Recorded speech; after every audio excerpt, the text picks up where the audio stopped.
Let me just acknowledge the presence. Congresswoman Ellen Tauscher is a great friend, and congratulations for your appointment, and also acknowledging the presence of Ana Palacio, former Foreign Minister of Spain. Thank you. Thank you. Senator Hagel, could you tell us a little bit about your meetings with the Russians, and as you lead the Joint Commission, and with your talks with Vice President Biden, and how you think this issue is playing over there? Thank you, Michael. What Michael is referring to was a commission that was set up about a year ago. There were about 25 individuals on it. Sam Nunn was part of that. Graham Allison, who has been mentioned far too often here tonight, but nonetheless, he was a very important member of it. And the objective was, and it was sponsored by the Belfar Center at Harvard and the Nixon Center.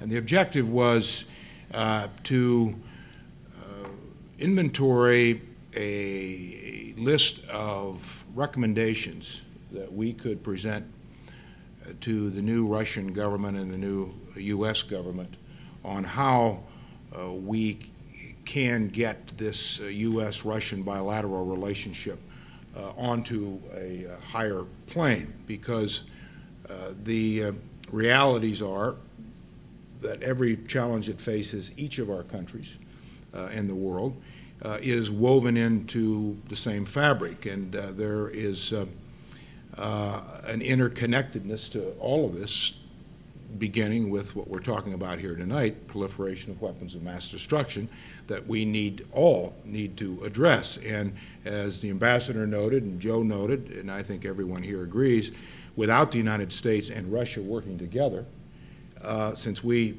between the two of us, control about 95% of the nuclear warheads in the world, there's going to be very little accomplished in this effort to address nuclear proliferation. We tried to also come up with a set of recommendations. There were 19, none particularly profound, but to try to inventory housing of these common interests and define our relationship with Russia based on common interests, not defining relationships based on our differences.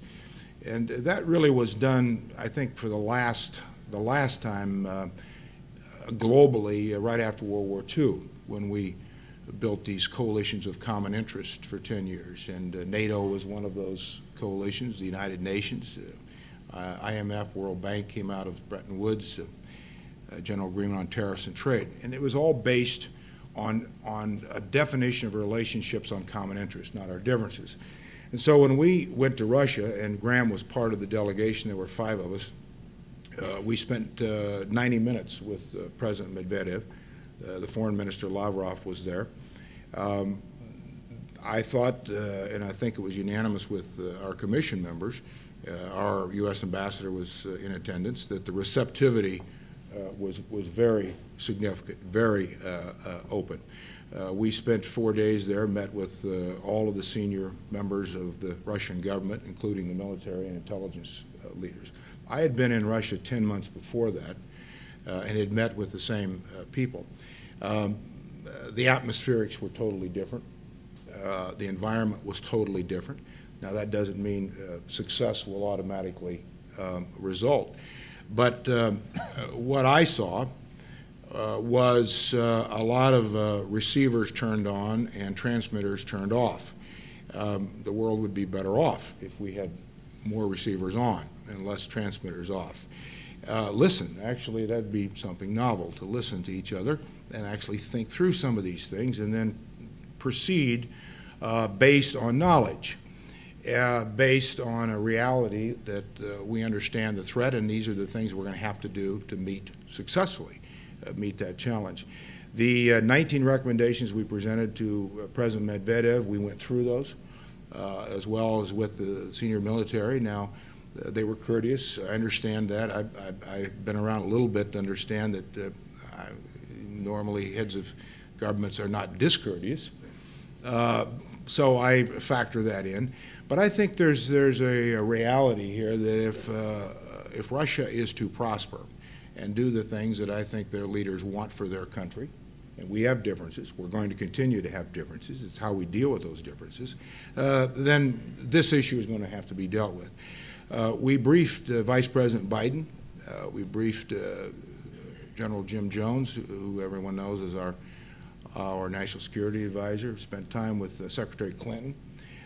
We spent a lot of time with Secretary Gates in the process leading up to the recommendations that we finally wrote down, partly because I think most people know Secretary Gates is a Soviet specialist, now Russian specialist, and he was very helpful. I can't speak for anyone on the commission nor certainly the administration, but I found in all the meetings we had with the administration the same kind of atmospherics as we found in Russia. A willingness to understand the seriousness, listen. I don't think we had to convince anyone of the seriousness. But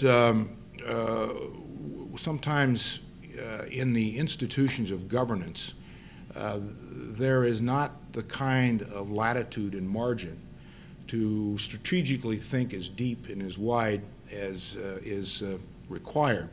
And I think these kinds of commissions and studies, and everyone in this room has been part of that, and certainly the Dean and Sam Nunn and Allison and Congresswoman Tauscher, who is going to be our new Undersecretary of Defense, been involved in these. They provide for governments strategic frameworks and the specifics of those frameworks that governmental institutions who are charged with the day-to-day governance and the pressures and the chaos that comes with it don't have the ability sometimes to spend as much time with it as they need to. And I think from these commissions, these panels, these opportunities will come more and more relevance in helping governments and leaders sort these big issues out. So that's at least my summary of those meetings, Michael, and I think Graham and the commissioners who served with us on it would agree. Last point I'd make, recognizing, and Bob Gallucci noted this, there are differences, and that doesn't mean that we're interested and we're providing answers in commission reports that somehow that's going to translate into success or at least successfully engaging these issues. It does not. Leadership is still the key of anything in life and in the world. And leaders must be committed to this. They must be committed in a wise way with wise people. But they do need a framework and they do need a strategic concept of where they want to go with all this. Thank you.